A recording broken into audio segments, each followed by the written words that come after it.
मुझे माफ कर दो, मैं वापस चला जाऊंगा। छोड़ दिया जमीन में, अब वापस जा रहा है। थोड़ी देर चला, कहा पता नहीं क्या था ये, जाता हूँ फिर एक बार, इतना बड़ा इनाम मिलना है, दोबारा आना। फिर उसकी टांगें धस गई, उसके घोड़े की टांग। 3 मरतबा ऐसा हो। फिर कहा अब रुकिए, अब रुकिए, मेहरबानी करके मैं एक बात आपसे करना चाहता हूँ। क्या चाहिए आपको?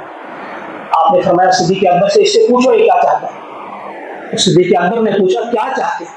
तो मैं अमान चाहता हूँ, मुझे एक तहरीर लिखी हुई चाहता हूँ कि मुझे अमान चाहिए जब आप मक्का फतह करेंगे, जब आप फातेह बनकर आएंगे। तो आपने सिद्दीक़ अकबर से कहा लिख कर दे दो। सिद्दीक़ अकबर ने एक हड्डी पर लिख कर दिया अमान, और उसी तरह हुजूर ने फरमाया सुराका, क्या हाल होगा उस वक्त जब किस्रा के कंगन तुम्हारे हाथों में हो, ईरान के बादशाह के कीमती कंगन जो पहनता था सोने के, तुम सब लोगों के उस लालच में मेरे पीछे आ